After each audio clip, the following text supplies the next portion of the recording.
Good morning all of you. कैसे हैं आप लोग? आज के सेशन में हम लोग बात करने वाले हैं आर्थिक विकास का क्षेत्र। कौन सा? आर्थिक विकास का क्षेत्र।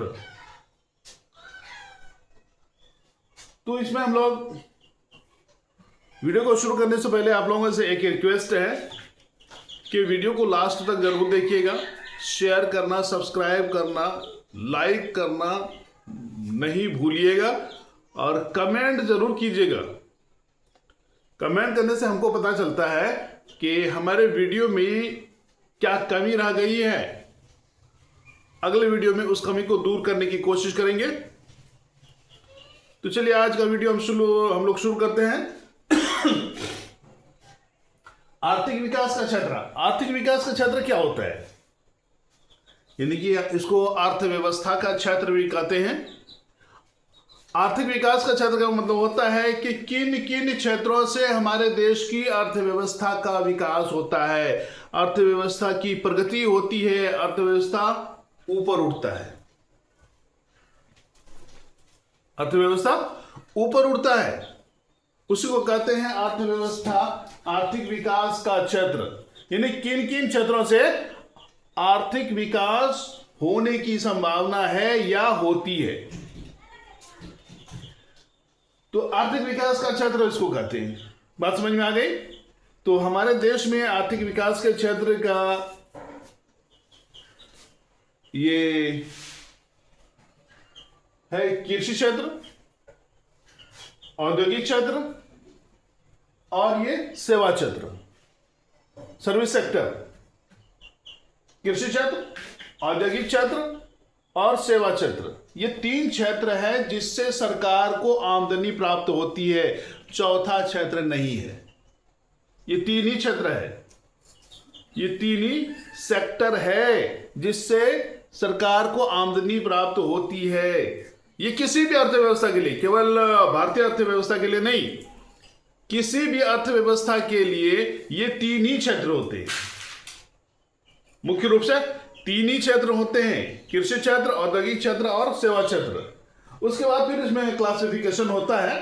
फिर धीरे धीरे जैसे हम लोग अंदर घुसते जाएंगे तो उसका विस्तार होता चला जाएगा। तो कृषि क्षेत्र क्या होता है? कृषि क्षेत्र का मतलब होता है कि इस भूमि के भू प्रॉपर्टी के ऊपरी भाग से और इसके नीचे यानी कि भूगर्भ से जो जो संसाधन हमें प्राप्त होते हैं वो सारे के सारे कृषि क्षेत्र के अंतर्गत आता है। यानी कि हम लोग जो फसल की खेती करते हैं, धान, चावल, गेहूं, मक्का, काजू, किशमिश, सेब, नारंगी, ये सब कृषि क्षेत्र में आता है। उसके बाद इस जमीन के नीचे से जो प्राप्त होता है संसाधन, जैसे कोयला, पेट्रोलियम, यूरेनियम, अभ्रक, लोहा, यानी जो जो चीजें हमें इस धरती के गर्भ से प्राप्त होता है वो भी कृषि क्षेत्र के अंतर्गत आता है। जैसे कोयला खान, कोल माइंस, सोने की खान, पेट्रोलियम का कुआं, ये सारे के सारे कृषि क्षेत्र के अंतर्गत आता है। और इतना ही नहीं, मछली पालन, दुग्ध उत्पादन यानी गाय पालना, कुक्कुट पालन, मुर्गी पालना, ये भी कृषि क्षेत्र के अंतर्गत ही आता है। कहाँ आता है? कृषि क्षेत्र के अंतर्गत आता है। और हमारे राष्ट्रीय आय में कृषि क्षेत्र का योगदान होता है 15 से 16%। राष्ट्रीय आय में कृषि का योगदान 15 से 16% होता है। पहले ज्यादा था। पहले हमको लगता है कि लगभग 18 या 19% था। 18% या 19% इतना था। लेकिन अब घटकर कृषि क्षेत्रों का योगदान 15 से 16% रह गया है। घटने का मतलब क्या है? परसेंटेज में घटा है, मात्रा में नहीं घटा है। परसेंटेज में इसलिए घटा है कि सबसे अधिक राष्ट्रीय आय में योगदान जो होता है वो होता है सेवा क्षेत्र का। सबसे अधिक योगदान सेवा क्षेत्र का होता है। इसलिए और सेवा क्षेत्र का योगदान बढ़ते जा रहा है, परसेंटेज में, मात्रा में बढ़ते जा रहा है, लेकिन जिसके कारण अब ये परसेंटेज में आगे बढ़ गया तो ये परसेंटेज घट गया। अरे कुल मिला के 100% ही होगा ना, कुल मिला के 100% ही होगा कि उससे बेसी होगा? नहीं होगा। तो 100% ही होगा तो अब इसका परसेंटेज घट रहा है, क्योंकि इसका मात्रा बढ़ रहा है, खूब तेजी से बढ़ रहा है सर्विस सेक्टर का, इसलिए इसका घट रहा है। लेकिन मात्रा में कमी नहीं आई है, मात्रा जो सरकार को प्राप्त हो रही थी, क्योंकि जितनी भूमि है बस उतना तो है ही, ऐसा नहीं है कि सिमट गई है, नहीं। तो कृषि क्षेत्रों से लगभग 15 से 16% आय राष्ट्रीय आय में योगदान होता है, राष्ट्रीय आय में योगदान होता है, जो एक महत्वपूर्ण है, काफी महत्वपूर्ण सहयोग है राष्ट्रीय आय के लिए। उसके बाद है औद्योगिक क्षेत्र। औद्योगिक क्षेत्र किसको कहते हैं? जहां पे वस्तुओं का निर्माण किया जाता है, विभिन्न प्रकार की विनिर्माण कार्य किया जाता हो, उसको हम औद्योगिक क्षेत्र कहते हैं। विनिर्माण कार्य जहां पे होता हो उसे हम औद्योगिक क्षेत्र कहते हैं। और औद्योगिक क्षेत्र से सरकार को लगभग 30% की प्राप्ति होती है, लगभग 30% आय की प्राप्ति होती है औद्योगिक क्षेत्रों से। यानी कृषि क्षेत्रों के बाद सबसे बड़ा आय का स्रोत राष्ट्रीय आय के लिए सरकार का स्रोत औद्योगिक क्षेत्र है। कौन सा क्षेत्र है? औद्योगिक क्षेत्र है। और इस 30% आय की प्राप्ति सरकार को होती है, किसकी? राष्ट्रीय आय की। राष्ट्रीय आय में इसका 30% योगदान होता है।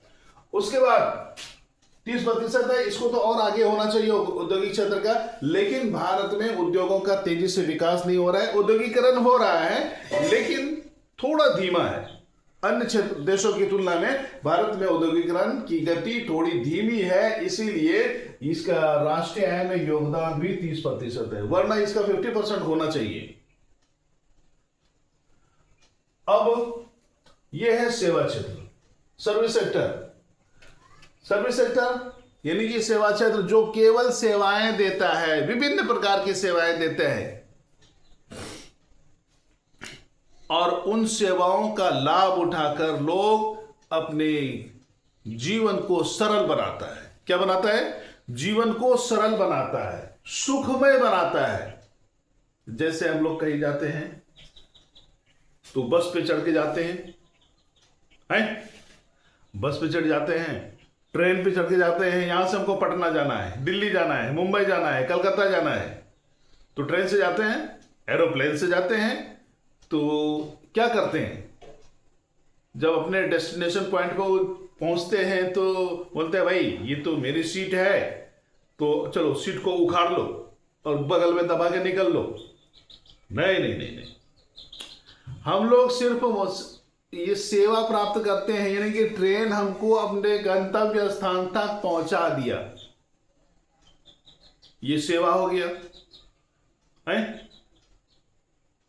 हम लोग रात में होटल में ठहरते हैं या दिन में ठहरते हैं, कहीं जाते हैं, ठहरने का इंतजाम होना चाहिए, तो होटल में ठहरते हैं। तो क्या करते हैं? दूसरे दिन या तीसरे दिन जो चेकआउट करते हैं तो क्या करते हैं? उसका बेडशीट समेट लेते हैं, भाई हमने पैसा दिया है, हमको कुछ तो चाहिए। नहीं, उन्होंने आपको आराम करने के लिए जगह दिया, वो सेवा क्षेत्र है।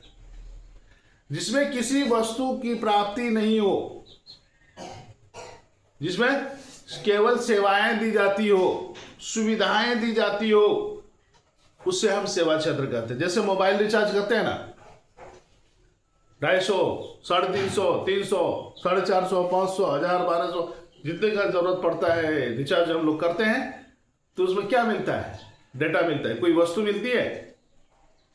नहीं मिलती है, सिर्फ डेटा मिलता है, और वो भी मोबाइल में दिखता है, खाली छू भी नहीं सकते उसको।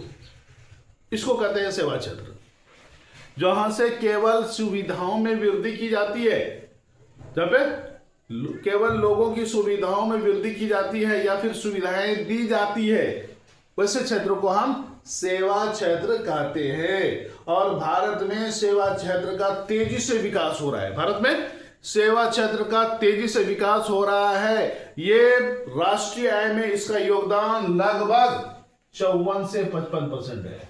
54 से 55% राष्ट्रीय आय में सेवा क्षेत्र का योगदान है। यानी अभी हमारे देश के आर्थिक विकास में सेवा क्षेत्र का सबसे महत्वपूर्ण योगदान है।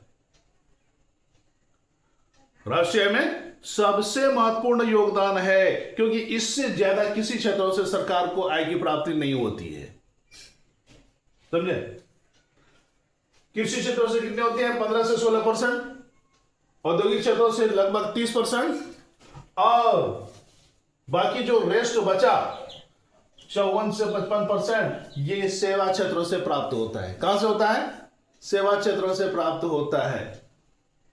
अब देखिए, ये सेवा क्षेत्र भी दो प्रकार के होते हैं। सेवा क्षेत्र दो प्रकार के होते हैं। एक होता है सरकारी सेवा क्षेत्र और दूसरा होता है गैर सरकारी सेवा क्षेत्र।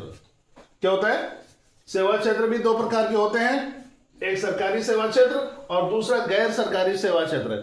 यानी सरकारी सेवा क्षेत्र किसको कहते हैं? जिस क्षेत्र पर सरकार का सीधा नियंत्रण हो, जिस क्षेत्र पर सरकार का सीधा नियंत्रण हो, संचालन, निर्देशन, संपोषण, सारा का काम सरकार के हाथ में हो। जिस क्षेत्र का सारे काम की देख रेख, नियंत्रण, संचालन, संरक्षण, हर चीज जिस सरकार के हाथ में हो, तो उसको हम लोग सरकारी सेवा क्षेत्र कहते हैं। क्या कहते हैं? सरकारी सेवा क्षेत्र कहते हैं। जो सरकार के सीधे नियंत्रण में हो, जो सीधे सरकार के नियंत्रण में हो, वैसे क्षेत्र को हम सरकारी सेवा क्षेत्र कहते हैं। क्या कहते हैं? सरकारी सेवा क्षेत्र कहते हैं। और गैर सरकारी, जो सरकार के सीधे नियंत्रण में नहीं हो, यानी जो सीधे सरकार के नियंत्रण में नहीं हो, सरकार के कंट्रोलिंग में नहीं हो, उसे हम गैर सरकारी सेवा क्षेत्र कहते हैं। कुछ तो नियंत्रण में होता है, जैसे किसी भी उद्योग या व्यवसाय को चलाने के लिए या एरोप्लेन को हमको उड़ाना है, उसके लिए हमको सरकार से अनुमति लेनी होती है। सरकार से अनुमति लेनी होती है, जिसको हम लोग लाइसेंस कहते हैं। किसी किसी क्षेत्र में लाइसेंस कहते हैं, किसी किसी क्षेत्र में अनुमति कहते हैं। तो गैर सरकारी सेवा क्षेत्र में सरकार का पूर्णतः नियंत्रण नहीं होता है, लेकिन आंशिक नियंत्रण तो होता है। बगैर सरकार के अनुमति के कोई भी उद्योग व्यवसाय स्थापित नहीं किया जा सकता है। इसलिए थोड़ा बहुत अंश सरकार के नियंत्रण में होता है, लेकिन बाकी कुछ किसी संस्था, किसी व्यक्ति विशेष के हाथों में उसका फुल पावर होता है। वैसे सेवा क्षेत्र को गैर सरकारी सेवा क्षेत्र कहते हैं। कुछ ऐसे क्षेत्र है जो सरकारी भी है और गैर सरकारी भी है। बहुत सारे ऐसे क्षेत्र हैं जो सरकारी भी है और प्राइवेट भी है। जैसे स्कूल, शिक्षण संस्थान सरकारी भी है, प्राइवेट भी है। हॉस्पिटल सरकारी है, प्राइवेट है। ठीक है, तो आज का वीडियो कैसा लगा कमेंट करके जरूर बताइएगा। धन्यवाद।